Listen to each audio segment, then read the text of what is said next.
Un auteur qu'on aime beaucoup. Après avoir expliqué combien Mozart avait changé sa vie, l'écrivain parle de Beethoven dans son dernier livre publié chez Albin Michel, Quand je pense que Beethoven est mort alors que tant de crétins vivent. C'est le titre du livre. Damien. On va l'accueillir. Petit jingle, il est dans quelques instants.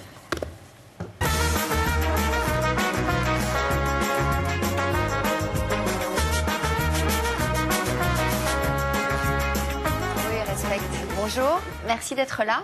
Je disais, on aurait pu vous accueillir avec une jolie musique de Beethoven. Écoutez, que votre volonté soit faite. Merci. Je vous propose la symphonie numéro 5 en ut mineur, opus 67 de Beethoven. C'est bien pour accueillir un peu solennel pour moi. Ah non, vous méritez. Écoutez. C'est probablement le morceau le plus connu de Beethoven, oui. Le fameux pom pom pom pom. Oui. Mais ce qui est fascinant, c'est que ça a l'air pauvre comme ça, et après, il en fait un paysage extraordinaire. Alors, c'est merveilleux, évidemment, de vous lire à propos de Beethoven. Vous aviez déjà commis un ouvrage sur Mozart. Apparemment, votre vie a été jalonnée de musique classique. Et Beethoven, vous l'écoutiez surtout au moment de l'adolescence, entre 15 et 20 ans. Oui. Pourquoi pas avant, pourquoi pas après? Parce que je crois que quand on est adolescent, on découvre toutes les émotions. On a les premières histoires amoureuses, sexuelles, parfois. Sur Beethoven? Non, non. Ah bon? Et écouter de la musique romantique à cet âge-là, c'est une manière de vivre une exaltation sentimentale, d'explorer tous les émois qu'on peut avoir à l'intérieur. Donc, et vous croyez que Beethoven est un bon compagnon au moment de l'adolescence, pour accompagner tous ces émois? Oui, parce qu'il nous fait passer dans une autre dimension. Au fond, l'enfance est plus calme. L'enfance est faite de jeux et de découvertes. Et l'adolescence, elle est faite de grands sentiments, de passion, d'émoi. Mozart vous a accompagné à quelle période? Mozart, c'est toute ma vie. Bah oui. Voilà, c'est ça. Et Beethoven, c'est à ce moment-là. Et après, je le quitte. Et après, à 20 ans, parce que vous découvrez la philosophie, dites-vous. Voilà. Alors, quel est le rapport? Ça me semblait contradictoire, la réflexion et les émotions. C'était une erreur de penser ça. Ouais. C'est ce que le livre raconte. Mais il me semblait que tout d'un coup, je devais tout contrôler et être un pur intellect. Et donc, je me suis éloigné de Beethoven, c'est-à-dire je me suis éloigné de mes émotions et de mes sentiments. Alors, qui prononce cette phrase qui constitue le titre du film? Alors, j'ai la réponse parce que j'ai lu le livre, Sophie. Ben, moi aussi, excusez-moi, hein, ça peut m'arriver aussi de lire des livres. C'est vrai. Voilà. C'est votre professeur de piano qui vous dit ça. Vous avez donc 15 ans. 15 ans. Son nom, madame Wotanlock. Wotanlock. Parce elle n'était pas asiatique, dites-vous, avec un nom. Non, elle, c'était une ancienne Carmel, une ancienne Dalila, une mezzo-soprano avec une voix énorme et un physique assez imposant. Elle me terrorisait totalement. Mais elle était merveilleuse à l'intérieur, mais en apparence comme ça. Mais c'était des cours de chant ou des cours de piano? Non, elle donnait des cours de piano. Et ensemble, on déchiffrait des musiques de Beethoven à 4 mains. Et un jour, on était tellement exaltés parce qu'on avait joué qu'elle s'est exclamée pour sortir du silence: quand je pense que Beethoven est mort alors que tant de crétins vivent. Et cette phrase m'a terrorisé parce que je me suis dit, merde, faut être un génie pour avoir le droit de vivre. Ouais. Et puis en fait, c'est ce que j'essaye de faire dans le livre, j'essaye de comprendre en fait ce qu'elle voulait dire. C'est-à-dire qu'il y a des êtres qui apportent aux autres beaucoup plus. Et Beethoven, il nous apporte le fait de traverser la douleur pour arriver à la joie. C'est ça qui est pour moi la vraie leçon de cet homme-là. Parce que c'est un livre qui parle de Beethoven, mais c'est un livre qui parle de la vie. De la vie, de la mort, bien sûr, de la jalousie, comment la musique parfois peut nous pacifier et nous permettre de franchir des étapes d'existence et surtout de cultiver la joie et pas la tristesse. Parce qu'on est dans une époque qui aime la tristesse. On est dans une époque qui préfère réfléchir à ce qui lui manque qu'à ce qui est. La joie, c'est le rapport à ce qui est. C'est jubiler d'être là, jubiler d'être ensemble. La tristesse, c'est toujours manquer d'eux. Pour continuer à parler de Beethoven, on va écouter un de vos morceaux préférés, le Quatuor à cordes, cher Eric Emmanuel Schmitt. Voilà, ça va nous accompagner. Et vous dites dans ce livre... Est-ce qu'on peut savoir pourquoi il peut... Ah oui, bien sûr. Bien sûr. Aussi, hein. Non, vous avez le droit, Sophie. Pourquoi ce morceau préféré? Qu'est-ce qu'il évoque pour vous? Ça, c'est le morceau que me joue mon tilleul. C'est-à-dire que j'ai une maison de campagne que j'ai achetée à cause d'un arbre qui me fascinait parce qu'il m'attirait. J'avais envie de passer du temps sous ses feuillages. Et il me semblait que j'entendais de la musique sous cet arbre. Et en fait, un jour, j'ai entendu cette musique et j'ai compris que c'était la musique de mon tilleul. C'est-à-dire une musique contemplative, une musique qui me relie à la terre et au ciel en même temps. Une musique juste entre les deux. Et je peux méditer pendant des heures et rêver pendant des heures sous le tilleul avec la musique qui me joue. C'est beau. Et Eric Emmanuel écrit, pénétrant au plus intime de l'intime dans notre âme qui vibre, tels les marteaux d'un piano tapant les cordes, les morceaux percutent et activent nos sentiments. Ils consolent, ils ébranlent, ils allègent, ils consolident la joie, la fureur, l'impatience. Ils effraient, apaisent, relancent. Rien ne nous touche plus profondément ni plus vite que la musique. C'est sublime. Pourquoi devrait-on parler là-dessus, Oui, après oui, tout, écoutons. Ce qui est bon dans l'écoute, c'est qu'on fait le vide de soi. On se débarrasse de soi pour écouter quelqu'un, c'est la même chose aussi. Faire le vide en soi pour recevoir la parole de l'autre.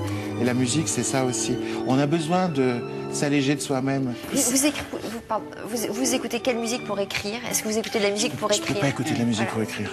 Parce que... Silence absolu. Oui, c'est comme s'il y avait quelqu'un dans la pièce qui me parlait. Et donc, la musique est plus forte que ma parole, en fait. Donc, il faut qu'il y ait le silence. Et là, je peux essayer de trouver ma musique à moi. Alors, à 20 ans, vous avez écouté quel compositeur, alors? Alors, à 20 ans, j'étais dans ma période très intellectuelle de la musique. Donc, j'écoutais Schoenberg, Boulez, dont j'allais suivre les cours.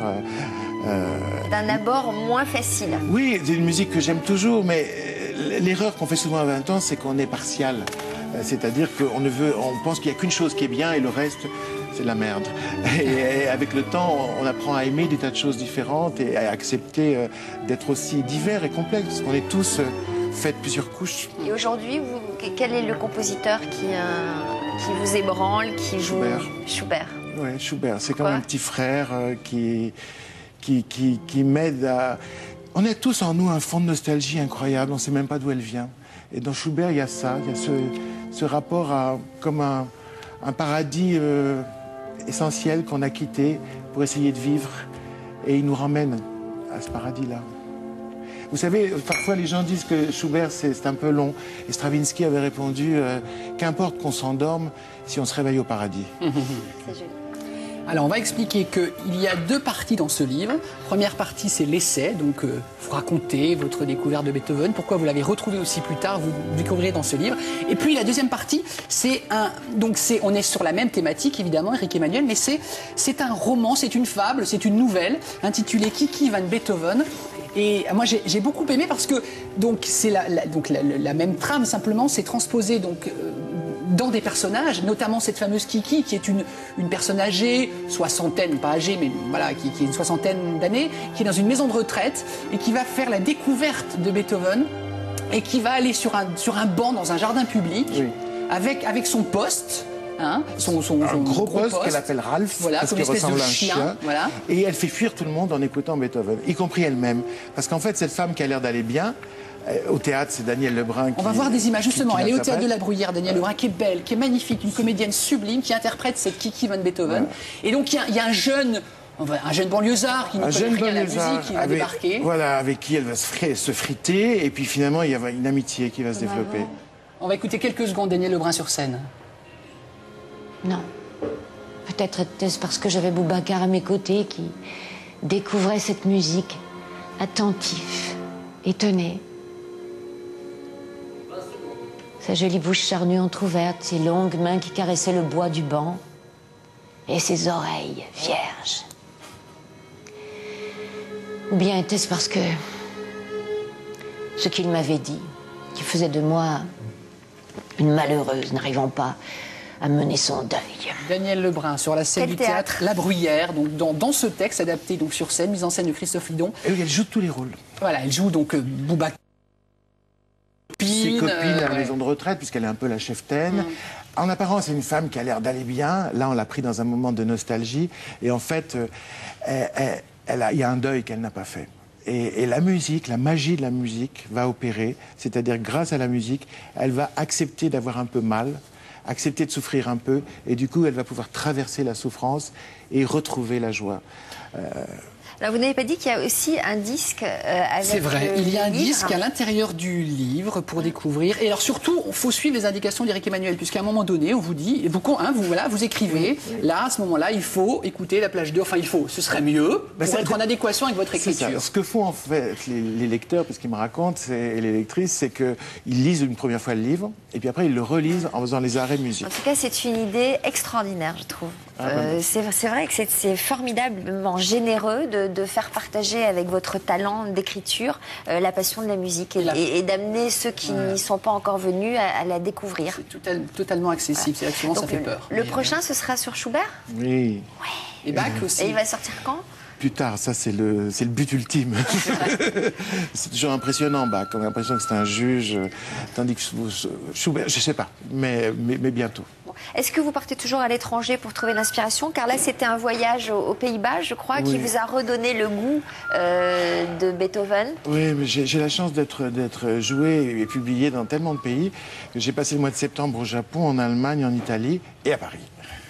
Et oui, les voyages m'apportent beaucoup.